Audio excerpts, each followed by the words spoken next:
Hello friends, আমাদের রাজ্যের লাখ লাখ মানুষ সরকারি সুবিধা বা ভাতার ওপর নির্ভর করে চলেন।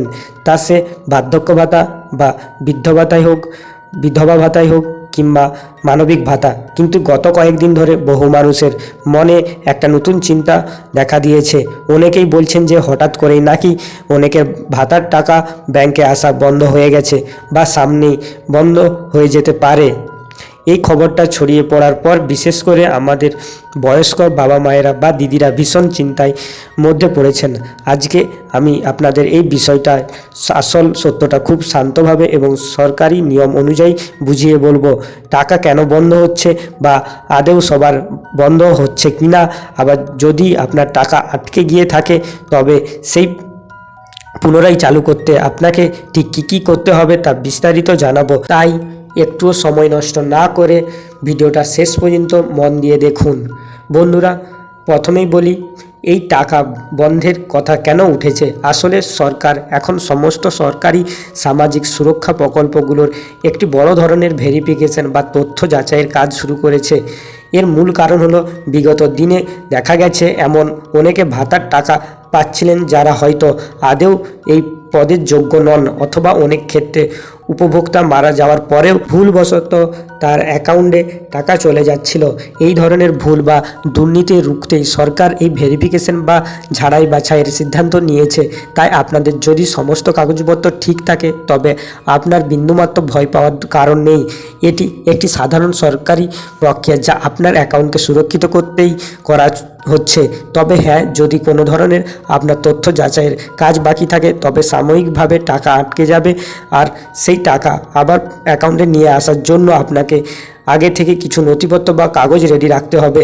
আসুন এবার দেখে নিন আপনার ভাতার টাকা যাতে বন্ধ না হয় বা বন্ধ হওয়ার টাকা পুনরায় চালু করতে আপনাকে ঠিক কোন কোন 7টি কাগজ একদম গুছিয়ে নিজের কাছে রাখতে হবে। আপনারা চাইলে এগুলো একটি কাগজে নোট করে নিতে পারেন। প্রথম, ব্যাংকের পাসবইয়ের জেরক্স।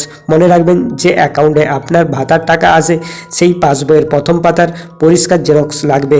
দ্বিতীয়, আধার কার্ডের জেরক্স। আপনার আধার কার্ডের নাম ও জন্ম তারিখ যেন ব্যাংকের পাসবইয়ের সাথে হুবহু মিলে যায়।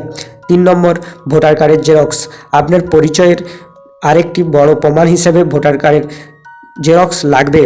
চতুর্থ, রেশন কার্ডের জেরক্স। ডিজিটাল রেশন কার্ডের জেরক্সও এরই সাথে জমা দিতে হতে পারে।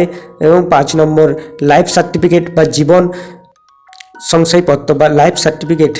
বিশেষ করে বার্ধক্য ভাতার ক্ষেত্রে উপভোক্তার যে জীবিত আছে তার প্রমাণ দিতে স্থায়ী পঞ্চায়েত বা পুরসভা থেকে এই সার্টিফিকেট তুলে রেডি রাখতে হবে। এবং 6 নম্বর পয়েন্ট হলো ভোটার তালিকার নামের পৃষ্ঠা। আপনার এলাকার বর্তমান ভোটার তালিকায় আপনার নাম যে পাতায় আছে সেটির একটি জেরক্স কপি সঙ্গে রাখা ভালো। 7 নম্বর পয়েন্ট, প্যান কার্ড বা আয়ের সার্টিফিকেট বা ইনকাম সার্টিফিকেট। যদি প্যান কার্ড থাকে তবে ভালো, না হলে পঞ্চায়েত বা বিডিও অফিস থেকে নেওয়া বার্ষিক আয়ের একটি প্রমাণপত্র রেডি রাখবেন। এই 7টি কাগজ যদি আপনার কাছে একদম রেডি থাকে তবে আপনার এলাকার দুয়ারে সরকার ক্যাম্প বা স্থায়ী বিডিও অফিসে যখনই ভেরিফিকেশন কাজ শুরু হবে আপনি এক নিমেষেই আপনার কাজটা করিয়ে নিতে পারেন। কিন্তু মনে রাখবেন আপনার যে ডকুমেন্টসগুলো জমা দিচ্ছেন প্রত্যেকটা ডকুমেন্টসে কিন্তু আপনি নিচে সাইন করে দিবেন বা আঙুলের ছাপ দিয়ে দিবেন। তাই বন্ধুরা, সবশেষে আমি আপনাদের এটাই অনুরোধ করব, ইউটিউব বা ফেসবুকে যারা থাম্বনেলে বড় বড় করে লিখেছে সবার টাকা চিরকালের মতো বন্ধ হয়ে গেল, তাদের এই ধরনের বিভ্রান্তিকর ও নেতিবাচক খবরে একদম কান দেবেন না। সরকার সাধারণ মানুষের উপকারের জন্যই এই ভাতাগুলো চালু রেখেছে এবং ভবিষ্যতেও রাখবে।